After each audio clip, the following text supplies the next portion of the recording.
আমরা জানি যে বিধায়ক এলাকা উন্নয়ন করে। এখন বর্তমানে আমাদের 50 লক্ষ টাকা করে এবং তাতে করে আমাদের 7 জন মেম্বারদের 30 কোটি টাকা দেয় এবং এতে করে প্রায় 45 কোটি টাকা বরাদ্দ।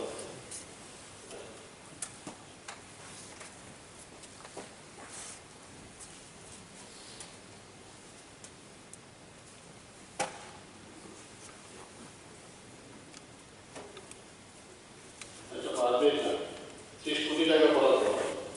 আমি এখানে সবাই অবগতির জন্য জানাচ্ছি, এটা নিয়ে অনেকে অনেক সময় একটা দাবি তুলেছে যে বিধায়ক এলাকার উন্নয়ন প্রকল্পে একটু বাড়াতে হবে। আমি জানি এটা খুব অসুবিধা হয়, আমাদের সবারই অসুবিধা হয়। তো এর জন্য আমি ঘোষণা দিতে চাই এই বিধানসভায় যে আরো 25 লক্ষ টাকা করে সবার জন্য আরো বরাদ্দ হবে, তাতে করে আরো 15 কোটি টাকা এক্সট্রা লাগবে। তো এই ঘোষণা দেওয়ার জন্যই আমি এখানে আজকে আপনার অনুমোদন দিয়েছি। সবাইকে ধন্যবাদ। সমস্ত মাননীয় বিধায়ক বিধায়িকার মধ্যে আমি সুবর্ণবর্ষের প্রীতি শুভেচ্ছা জানাতে চাই। আমরা জানি যে বিধায়ক এলাকা উন্নয়ন করে।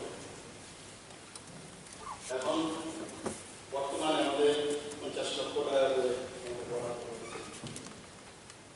এবং তাতে করে আমাদের 7 জন মেম্বারদের 30 কোটি টাকা দেয় এবং এতে করে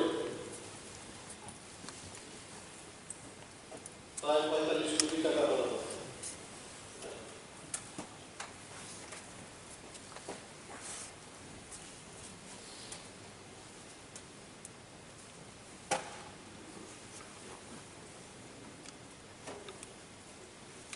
পারবে না 30 কোটি টাকা বরাদ্দ। আমি এখানে সবাই অবগতির জন্য জানাচ্ছি, এটা নিয়ে অনেকে অনেক সময় একটা দাবি তুলেছে যে বিধায়ক এলাকার উন্নয়ন প্রকল্পে একটু বাড়াতে হবে। আমি জানি এটা খুব অসুবিধা হয়, আমাদের সবারই অসুবিধা হয়।